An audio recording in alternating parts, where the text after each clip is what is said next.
Sport Actu, c'est l'actu sport. En ce jeudi 16 juin, que s'est-il passé? On démarre avec du basket. Hier soir se tenait le premier match de la finale de Betclic Elite entre l'Asvel et Monaco.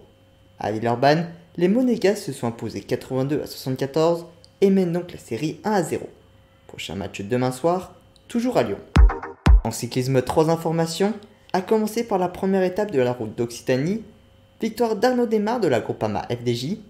Il fait actuellement sa reprise après son Tour d'Italie, marqué par 3 victoires d'étape et le maillot de meilleur sprinter. Il prépare actuellement le championnat de France qui est son futur objectif puisqu'il ne sera pas présent sous les roues du Tour de France. Les championnats de France auront lieu dans 2 semaines, du 23 au 26 juin. Deuxième actualité de cyclisme, le Tour de Suisse qui a débuté dimanche dernier, victoire d'Alexander Vlasov sur cette 5e étape. Il prend d'ailleurs la tête du général devant Jakob Fuglsang et Geraint Thomas avec 6 et 7 secondes d'avance.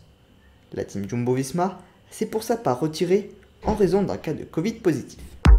Troisième actualité de cyclisme, le Tour de Slovénie avec plusieurs leaders qui seront sur le Tour de France dans quelques semaines. Victoire de Dylan Groenewegen sur cette 2e étape.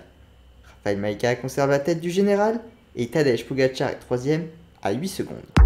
En football, je vous en parlais la semaine passée, fin du procès de Sepp Blatter et de Michel Platini dans l'affaire dite des 2 millions de francs suisses. Les deux accusés ont écopé d'une peine de 20 mois de prison avec sursis. Autre actualité de football, cette fois-ci en Cécifoot, le football pour les personnes malvoyantes. L'équipe de France s'est qualifiée pour la finale de l'Euro après sa victoire au pénalty face à l'Allemagne. Ils affronteront demain soir les Turcs qui ont battu l'Italie dans la 2e demi-finale. En hockey sur glace, la finale de NHL, la Ligue américaine, a débuté hier soir.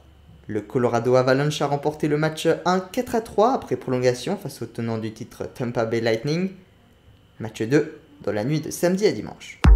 Enfin en haltérophilie, l'ancien président de la fédération, le hongrois Tamás Ajan, resté pendant près de 20 ans à la tête de celle-ci entre 2000 et 2020, a écopé d'une suspension à vie pour avoir étoffé des affaires de dopage. Le Roumain Nicu Vlad, vice-président, a écopé de la même peine pour les mêmes raisons. Voilà pour les actualités du jour, à demain dans Sport Actif.